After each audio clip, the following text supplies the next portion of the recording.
Hi， 大家好，我係 Andrew。喺正式開始介紹今日嘅主角之前呢，我想同大家講一講雞尾酒嘅基本元素。可能大家都應該知道，其實 cocktail 最主要嘅4大元素呢，就係有強、弱、酸、甜呢4種元素嘅。咁我哋每一杯雞尾酒，每一杯 cocktail 咧，都會有呢4種嘅元素，然之後經過我哋調酒師 bartender 咧，慢慢去將呢4種嘅元素混合，同埋作出一個適當嘅調配。咁強咧就等於係我哋嘅烈酒啦，弱咧就係一啲 dilution， 即係譬如可能係冰啊，又或者係一啲水或者汽水、梳打水等等。個作用咧就係用嚟溝淡個 cocktail 嘅。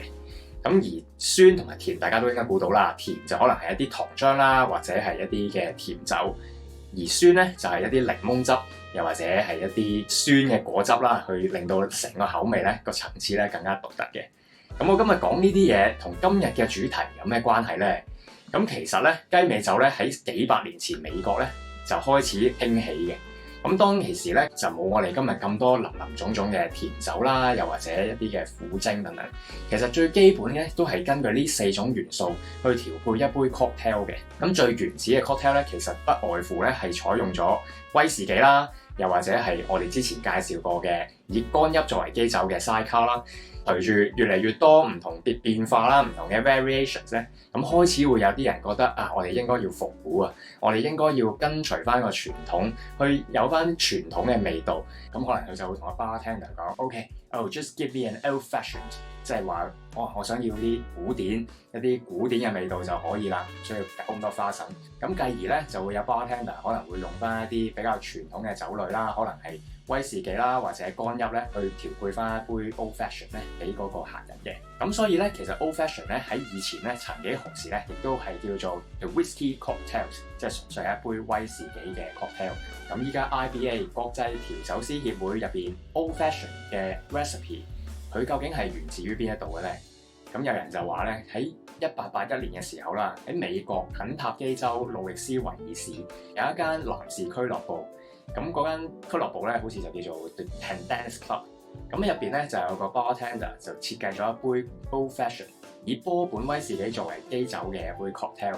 咁佢就 base on 呢一個波本威士忌咧，再加 Angostura Bitters 啦，同埋一啲嘅糖漿。咁呢個 recipe 咧，直至到而家咧，亦都係成為咗 IBA official recipe。咁今日咧，我同大家示範嘅呢一杯 Old Fashion 咧，就唔係真係咁傳統嘅啫，因為傳統嚟講咧 ，Old Fashion 咧係會採用咗方糖啦，去加入去個攪拌杯度，然之後再去舂碎佢。但我哋咧就冇咁樣做，反而咧我哋就用咗啡糖啦，煮成一個2:1嘅糖漿。咁用咗啡糖咧，就從而可以令到佢個口感更加豐富啦。而且咧，我哋將嗰個啡糖煮成一個糖漿咧，咁就更加容易將佢撈埋落去啲酒入邊。如果你用方糖嘅話，咁就可能需要擔心，可能啲糖撈唔勻或者攪唔碎咧，咁就會影響到 cocktail 嘅口感噶啦。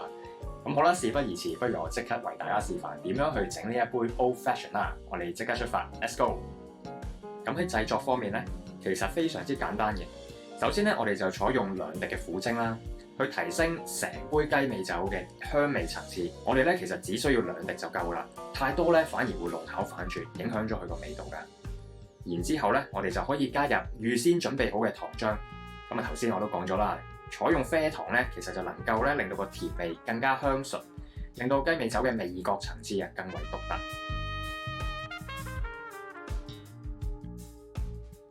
然後我哋就加入 Bourbon Whisky。咁 Bourbon Whisky 咧係呢一杯古典雞尾酒嘅精髓嚟嘅。呢一杯雞尾酒嘅創造者向當地威士忌釀酒廠致敬而採用嘅。然之後咧，我哋就可以加入冰塊，將佢撈勻。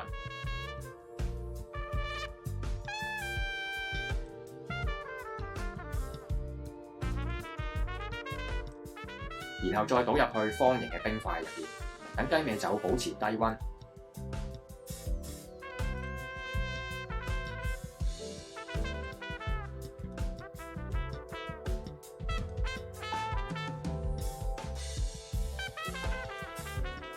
最後我哋加入橙皮，呼應翻 Bourbon Whisky 比較甜嘅特性。如果你採用咗比較 dry 嘅 Canadian Rye Whisky 咧，就可以考慮用檸檬皮啦。咁至於關於乜嘢叫做 dry， 大家就可以參考翻 Dry Martini 嗰條片。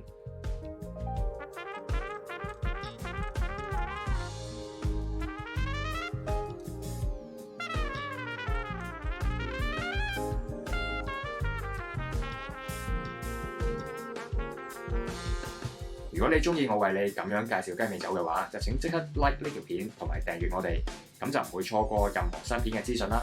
我哋下一集再見，拜拜。